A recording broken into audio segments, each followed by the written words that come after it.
This is Zen Garcia with FallenAngels.tv, and I am on the line with my uncle, Pat Gannon, who has been aware of the New World Order and the agenda of the New World Order for quite a long time.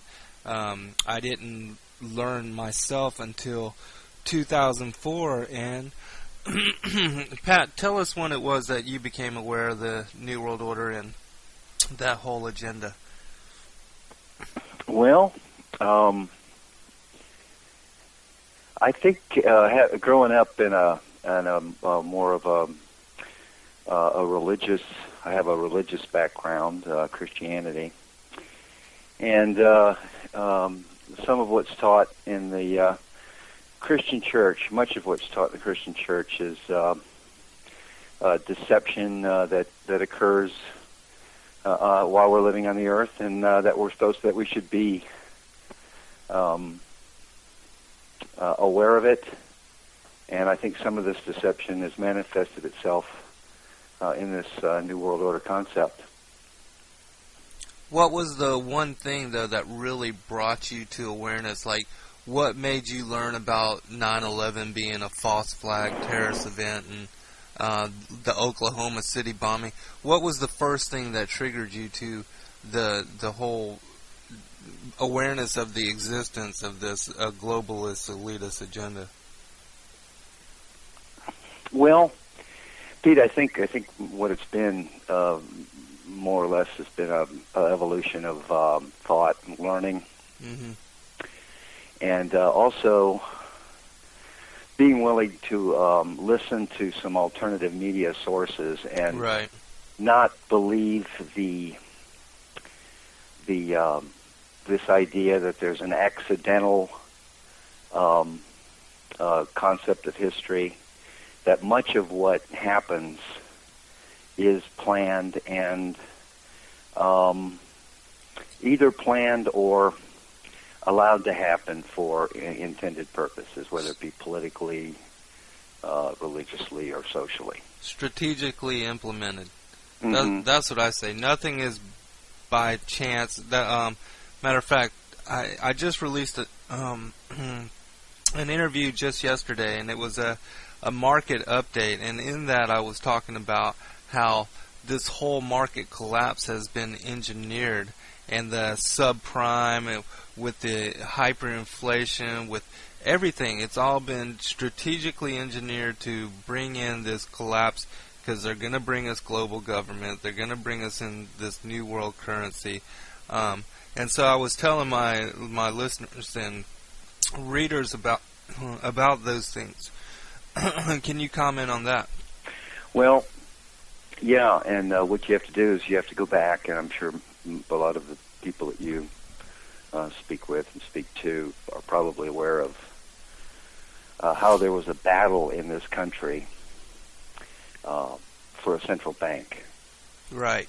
Through the course of our history. Exactly. And over the course of our nation's history, there's been the implementation of a central bank, and then the subsequent doing away of a central bank, and that was a lot of it occurred in the 1800s. Andrew Jackson was one who dispensed with the central bank and made it a key to his campaign and his campaign plank.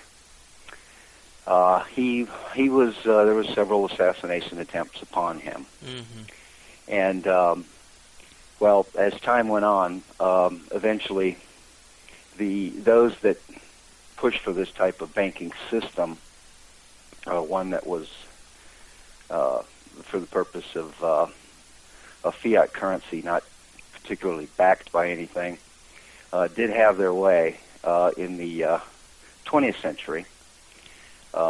With the Federal Reserve Act, with the implementation of the Federal Reserve and Woodrow Wilson, who later said, and some believe he said this with reference to what he had done, was that he unwittingly destroyed his country. Right. So, following 1913 and the implementation of that, of course, we had the booms and busts, the beginning of the booms and busts that we that we see today. And the first, of course, was the Great Depression, and that's attributed primarily to the contraction of the money supply, which is exactly what has happened right now. Yeah, and money was tight. Nobody could get a hold of any credit, and 30% unemployment occurred during those years. So, so we've just gone deeper and deeper into this thing. I think the foundational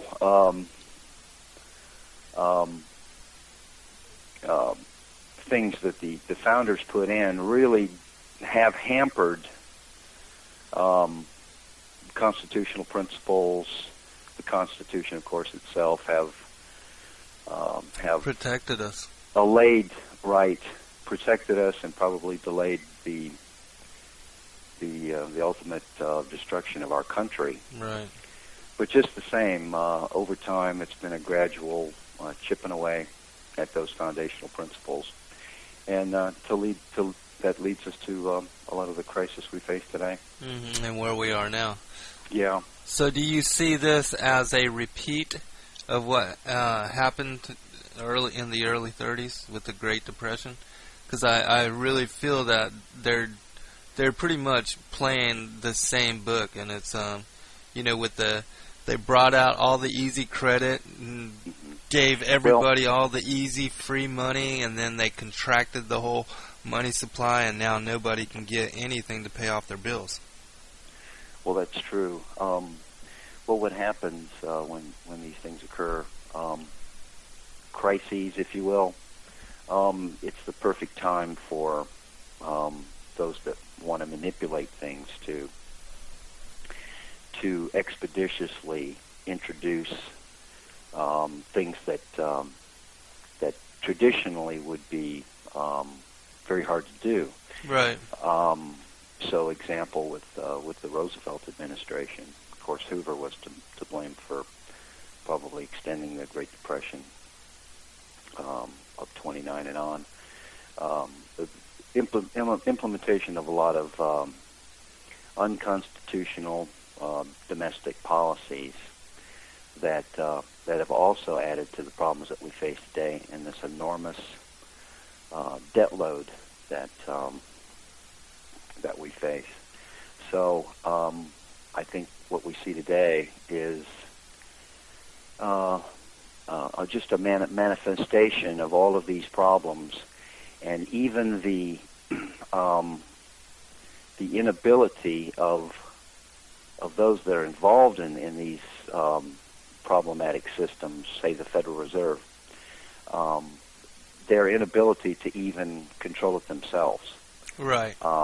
But yes, I think ultimately there will be changes, and that was probably the purpose of this. And now we're hearing reform with the IMF, reform with the World Bank. Right, and this would simply mean that international monetary things regulation would change, right, to where there would be more of a global-minded international, or an even stronger one, with control of the currencies and the way things operate. And a trumping of national sovereignty. Exactly, and again, right, what makes it possible is in times of crisis, the people, rather than take the traditional road, the more difficult road, sort of cry out in panic and sort of tell these people to save us. Yeah, problem, reaction, they're willing to solution. accept anything, right? Exactly. So we have the whole problem, reaction, solution being played out right before us. Absolutely.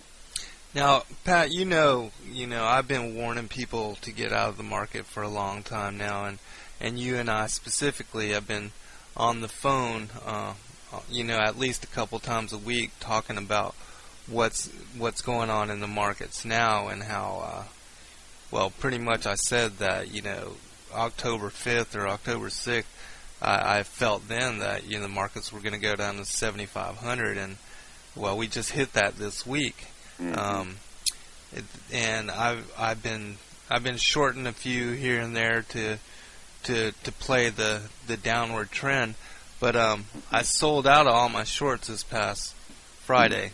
Friday morning I covered all my shorts. I thought the markets were going to go upwards, and I feel that probably Monday and Tuesday maybe we'll get a bounce upwards. But I'm going to be playing it the same way. I think I'm going to short on the rallies and just watch, because I think a lot of companies are going to become totally insolvent.